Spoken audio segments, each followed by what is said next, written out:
escena, señora. ¿Ok? Imagínese usted esta escena. La familia durmiendo. 1:30 de la mañana. Todos durmiendo. Entra a la casa un insecto que es del tamaño de una cucaracha, grande. Camina, camina. Tienen sensores de temperatura. Buscan dónde está la gente durmiendo. Este insecto, vinchuca se llama, sube por la pata de la cama, entra a la cama, camina, y ¿sabe qué busca? Busca la cara del niño, de la niña, de la persona que está durmiendo, y empieza a caminar. Llega cerca al ojo, ahí en el párpado. El niño no se da cuenta o se mueve un poquitito. Cuando está allí, la vinchuca agarra, saca su pico y empieza a chupar la sangre de la piel alrededor del ojo del niño. El niño siente algo, se mueve, como la vinchuca ya se llenó de sangre en su estómago, se hace el 2. Se hace el 2 la vinchuca en la cara del niño. Entonces el niño ahí sí se molesta y soba la caquita de la vinchuca contra la heridita que le ha hecho. Y por ahí entra un parásito que puede originar la enfermedad que se llama la enfermedad de Chagas. La doctora Coralie García, y es médico infectóloga del Hospital Cayetano Heredia, también es directora del Instituto de Medicina Tropical Alexander von Humboldt, profesora de la Universidad Peruana Cayetano Heredia, nos va a hablar hoy día de la enfermedad de Chagas. Doctora García, qué gusto de saludarla. Buenas tardes. Buenas tardes, doctor Huerta. Muchas gracias por invitarme al Espacio Vital. Gracias, doctora. Gracias a usted. De verdad, pues, sábado al mediodía, casi feriado. En nombre de todos nuestros oyentes, gracias por estar en el estudio de RPP Noticias. Doctora, así es como ocurre la infección de esta vinchuca. Correcto.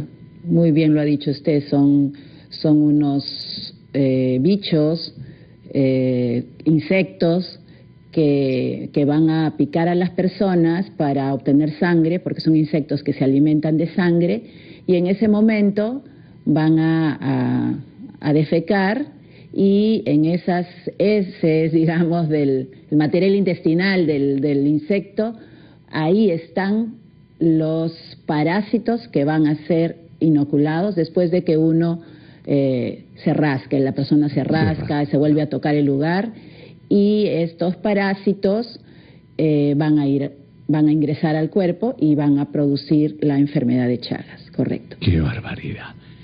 ¡Qué barbaridad! O sea que, y esta vinchuca que es grandecita, que es casi como una cucaracha, ¿verdad? Es un insecto grande, ¿cierto? No es pequeñito. Sí, es un insecto bastante grandecito, digamos, era pues un par de centímetros. Y este insecto se encuentra distribuido en muchas partes del Perú. Ahí tenemos una foto del insecto, no es tan pequeño. Hay varias especies y la especie más conocida se llama Triatoma y está distribuida en muchos lugares del Perú. Sin embargo, es en las regiones del sur donde históricamente se describió desde el primer caso, en Arequipa y Tacna, Moquegua.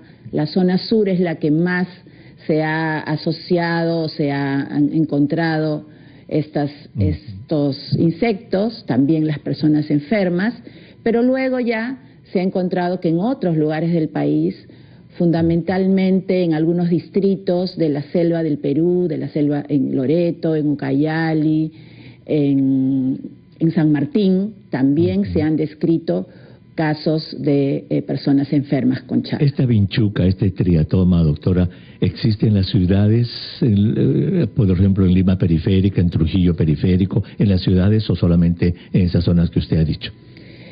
Estos son insectos que pueden estar dentro de las casas, alrededor de las casas, o pueden tener una vida silvestre.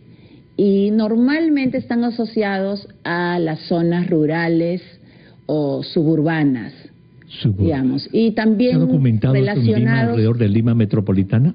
No se considera, Lima metropolitana no se considera una zona endémica de la enfermedad de Chagas.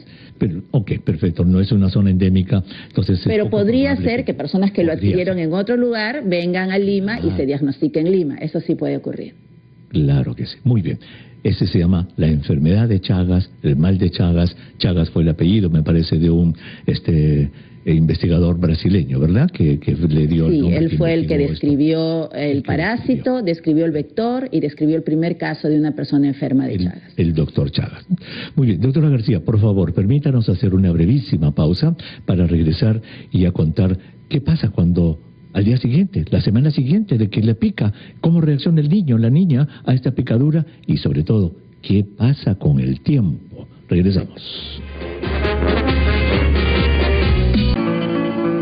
Gracias por estar con nosotros en este su espacio vital edición fin de semana. Si usted recién se une a nuestro programa, estamos conversando con la doctora Coralie García, ella es médico infectóloga del Hospital Gayetano Heredia sobre la enfermedad de Chagas. Ya nos dijo en el primer bloque que hay un insecto, un tereatoma, se llama una vinchuca, que es grande, más o menos 2 centímetros, que entra en la noche, pica a la gente, niños o adultos, los pica generalmente en el rostro, en la cara, y cuando pica y toma la sangre, chupa la sangre, se llena su estómago, hace el 2 la vinchuca, sale el excremento que se queda en la piel y después la persona se frota la caquita contra la heridita que hizo la vinchuca y por ahí entra un parásito que ocasiona el tripanosoma, se llama, entra y causa una enfermedad que se llama la enfermedad de Chagas. Doctora García, 2 cositas. 1, para que este insecto esté dentro de la casa y la gente no se dé cuenta, las condiciones de vida de estas personas deben ser muy de condición socioeconómica baja, con casas precarias, de esteras, para que entre el insecto, supongo, ¿cierto? Sí, correcto. Esto ocurre usualmente en zonas rurales, en la que las casas podrían ser de adobe y hay estos orificios donde se pueden ocultar estos insectos. Mejorando esas condiciones de vivienda, se puede disminuir precisamente la presencia de estos insectos. ¿Se puede entonces decir que la presencia, la frecuencia de la enfermedad de Chagas en una región es un indicador de las condiciones socioeconómicas de su población? Sí, claro, se puede decir eso, por supuesto que sí. Muy bien. En el Perú nos ha dicho que el sur tiene más casos de estos. Dentro del sur, el sur es grande. ¿Qué zonas? Moquegua, Tacna, Arequipa, Puno, ¿dónde está eso? En los últimos 5 años, en realidad, ha seguido siendo los reportes del Ministerio de Salud entre el año 2018 y 2023, para ser precisos, el mayor número de casos sumados fueron en las diferentes regiones de la selva. Pero Arequipa siguió siendo un lugar donde es frecuente. Muy bien. Entonces, el insecto pica a la persona, este tripanosoma, este parásito entra a la sangre. Cuéntenos brevemente cómo se llama lo que en medicina llamamos la historia natural. ¿Qué pasa con esta enfermedad a través de las semanas, los días, los meses y los años? Esta enfermedad tiene 3 etapas. La primera vendría a ser la etapa aguda, que ocurre unas 1 o 2 semanas después de que ha ocurrido el accidente con el insecto. La persona va a experimentar varios síntomas o podría no presentar ningún síntoma. Cuando presenta estos síntomas, puede ser fiebre, malestar general, la zona de la inoculación se puede hinchar un poco, puede crecer un ganglito satélite cerca, pueden haber dolores musculares, síntomas generales, ¿no? Que la persona podría confundirlo con cualquier otra enfermedad, incluso un médico podría confundirlo también con otra enfermedad. Y que como hemos dicho que se presenta en zonas pobres, etcétera, de repente no tienen ni siquiera una posta médica, no tienen un médico, ni siquiera van al médico. Es posible y se resuelve solo. Aparentemente solo, la persona, todas esas molestias van a desaparecer, pero el parásito no va a desaparecer. El parásito va a continuar, de repente en menos cantidad, pero va a permanecer en el cuerpo y va a pasar una etapa se le llama una etapa indeterminada, que pueden durar 10 años, 20 años, 30 años. Wow. La persona está haciendo su vida sin ningún problema aparente de su salud hasta que pasa todos estos años. Y al final de estos años, un porcentaje de personas, algunos podrían no experimentar ninguna complicación, pero un porcentaje de personas, digamos la tercera parte, podrían presentar ya las manifestaciones crónicas, que fundamentalmente se concentran en el corazón, y que se pueden caracterizar por arritmias, ¿no? Que el corazón va muy rápido, que el corazón va muy lento, también falla del corazón, que el corazón no funcione, una serie de problemas de la salud ya asociados solamente al corazón. Y otro pequeño porcentaje puede ser asociado a la condición crónica en el colon. Entonces el colon se agranda, se dilata, el corazón también se dilata, pero el colon también se dilata, la persona no puede defecar, no pasa por un periodo de estreñimiento y finalmente estas condiciones, tanto la cardíaca como lo que está ocurriendo en el colon, son cambios ya estructurales de ese órgano que son difíciles de revertir. Wow. Y eso ocurre a los 20, 30 años de la picadura, cuando la persona es adulta, está haciendo su vida. Puede ser un adulto mayor o un adulto 50 años y la enfermedad la puede haber adquirido cuando tenía 10 años o 15. Es muchos y esto no se puede curar, ¿verdad? Estos problemas del corazón, del colon ya no se pueden curar. Bueno, en términos del tratamiento de la enfermedad se puede tratar en la fase aguda si se identifica, que no se identifica con tanta frecuencia. Correcto. Y también se puede tratar en esa fase indeterminada o latente, con la idea precisamente de no llegar a estas formas crónicas tardías, que ahí ya se puede intentar tratar el parásito, pero ya el daño en la estructura de ese corazón, en la estructura de ese colon, ya está alterado y ya no es fácil poder resolver. Son problemas crónicos. Entonces la idea sería identificar esos casos tempranos después de la picadura con un mayor, digamos, cobertura de cuidado primario de la salud en zonas pobres. Obviamente lo ideal sería que la vinchuca no entre a la casa, que la gente tenga mejores casas, etcétera, o tratar de identificar los casos cuando todavía no dan síntomas. Y existen exámenes de sangre, existen pruebas que las personas se pueden hacer. Correcto. También como parte de un chequeo cuando uno va a un banco de sangre a donar, porque también uno puede adquirir la enfermedad por el insecto que nos ha picado, pero también por la donación de los diferentes tipos de elementos de la sangre. Entonces, toda persona que ha ido a donar le hacen el chequeo precisamente de la enfermedad de Chagas para no contagiar la enfermedad y a su vez tener una oportunidad también para tratarse de manera temprana. Muy bien. Doctora, estamos en el final de este bloque.